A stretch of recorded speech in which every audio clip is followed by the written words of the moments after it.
Bienvenue dans l'épisode 17 de cette série Ethernote. Le niveau s'appelle Recovery. Le but de ce niveau est de retrouver les ETH perdus qui ont été transférés au contrat intelligent qui a été créé grâce au contrat Recovery. En fait, Recovery, ils disent que c'est un token factory contract, c'est-à-dire que c'est un contrat intelligent qui crée d'autres contrats intelligents. Et dans ce cas-là, c'est un contrat intelligent qui permet de créer des simple tokens grâce à la fonction generate token. Donc, je vais faire ça plus en détail dans l'analyse du code. Mais juste avant de commencer, il faut qu'on retrouve le but du coup est de retrouver l'adresse perdue du contrat afin de retrouver les fonds.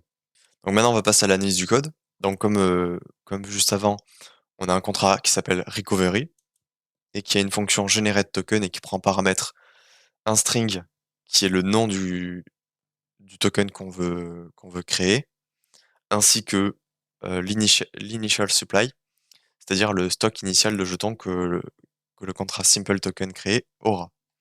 Ensuite, new simple token permet de déployer un nouveau contrat intelligent simple token avec comme paramètre pour son constructeur name, message.sender et initial supply. Maintenant, on passe à l'analyse du code de simple token. Donc, il a une première variable qui s'appelle name et qui est un string. Ensuite, un mapping de balances retrouver le nombre de jetons que chaque adresse aura. Ensuite, on a le constructeur qui prend en paramètre du coup les trois paramètres comme juste avant, c'est-à-dire string memory name, donc le nom du, du token, l'adresse créateur, donc l'adresse de celui à qui transférer la supply initiale, donc le stock initial de jetons, donc le créateur. Et enfin, le troisième paramètre, initial supply, sur Win256. Name prend la valeur de name, balances de creator prend la valeur de initial supply, donc là, voilà, on transfère le stock, enfin, on transfère le stock initial de jetons au créateur. Ensuite, il y a une fonction receive qui permet d'augmenter le solde de celui qui transfère les ETH au contrat. Et ce que signifie cette ligne ici, c'est que si j'envoie un ETH, par exemple, j'aurai 10 fois plus de jetons. Donc, un ETH égale 10 jetons simple token. Ensuite, on a la fonction transfert qui permet de transférer des jetons à une adresse to et d'un montant amount. Require balances de message.sender supérieur ou égal à amount, donc le solde du message.sender doit être supérieur ou égal au montant qu'il veut transférer. Ensuite, on soustrait au solde du message.sender, donc au solde de celui qui veut transférer les tokens, le montant amount. Et, et celui qui reçoit les tokens, il verra son compte, son solde mis au montant amount. Voilà, je me rends compte ici qu'en fait, il n'y a pas de plus égal. Et enfin, pour la dernière fonction, donc destroy, elle permet d'appeler la fonction self-destruct et avec le paramètre to. Donc to, c'est une adresse payable, donc une adresse vers laquelle sera transféré les jetons au moment du self-destruct. Enfin, les ETH du contrat. Voilà, maintenant on va passer à la solution. Donc, euh, donc là, on va devoir utiliser la méthode destroy du contrat simple token perdu. On va devoir passer notre adresse et comme ça permettra de faire un self-destruct vers notre adresse, c'est-à-dire on récupérera les fonds et on réussira le niveau. Pour réussir ce niveau, on va se rendre sur l'explorateur de blocs Sepolia. Donc pour y aller, pour accéder, tu tapes sepolia.etherscan.io. Voilà, maintenant on va rechercher l'adresse de l'instance actuelle du niveau. Donc pour ça, il faut que tu tapes instance dans la console du niveau. Tu copies l'adresse, rechercher.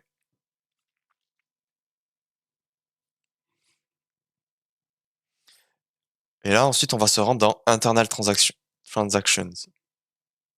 Donc, transaction interne, parce que nous, on n'a pas fait directement de transaction au contrat recovery, mais ici, le niveau aura créé dans une transaction le contrat, du coup, enfin, il aura appelé dans une transaction en elle-même la fonction GenerateToken, donc la création du contrat simple token se fera théoriquement dans la partie internal transaction.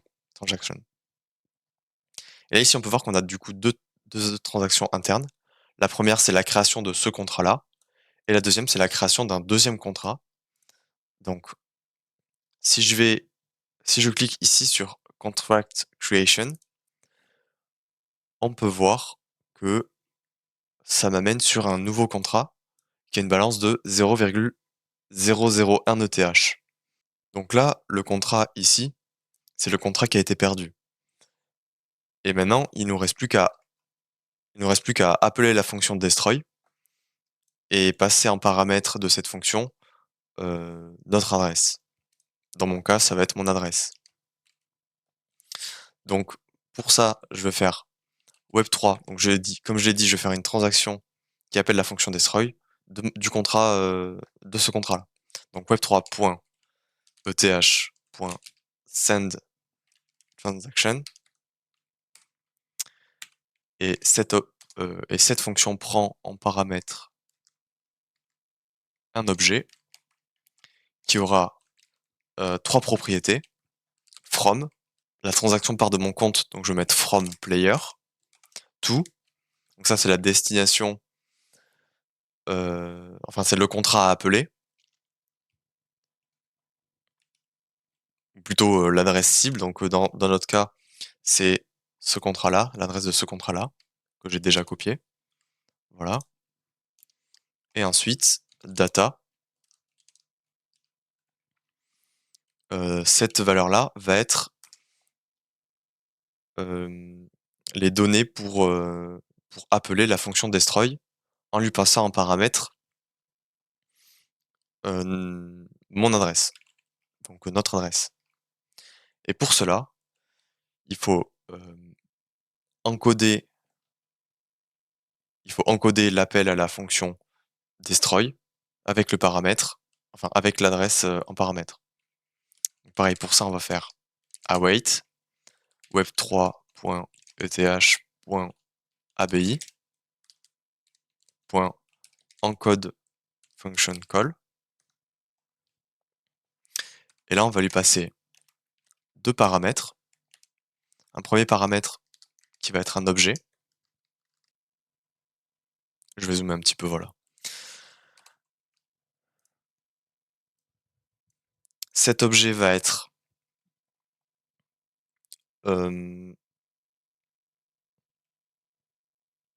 cet objet reprendra les caractéristiques de la fonction destroy. Donc pour cela, je vais dire name de point destroy, type function, impute, bah, du coup, ça va être un impute de type adresse payable. Donc pour cela, impute de point, c'est un tableau, donc ça prend en paramètre, enfin en valeur, un tableau. Et chaque élément de ce tableau sera un objet avec un nom, donc le nom de la fonction, de la variable passée en paramètre, c'est-à-dire tout. Ici, c'est tout.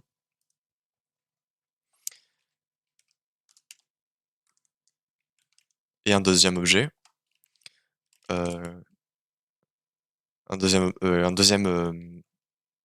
deuxième propriété qui s'appelle type et qui prendra en valeur le type de la variable en paramètre. Voilà, donc là, c'est pour l'objet, pour le premier paramètre de la fonction, pour encoder la fonction. Non, pour encoder l'appel à la fonction. Et maintenant, il faut passer le paramètre qu'on va passer lors de l'appel, c'est-à-dire mon adresse dans mon cas, mais dans notre cas, du coup, c'est player. Si tu mets player, ça te mettra direct ton adresse. Voilà. Et là, donc si je fais entrer, ça va m'envoyer la transaction en partant de player à, donc tout, donc c'est-à-dire au contrat qu'on a perdu, en lui passant en données la fonction destroy, qui sera encodée avec le paramètre le paramètre qu'on veut passer, c'est-à-dire player, c'est-à-dire notre adresse, enfin mon adresse.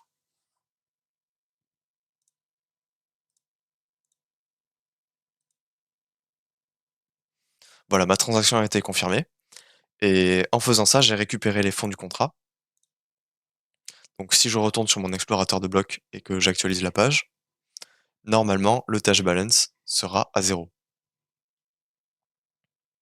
Voilà, la page a chargé et on peut voir en effet que la balance du contrat est à 0 ETH, donc on a réussi le niveau.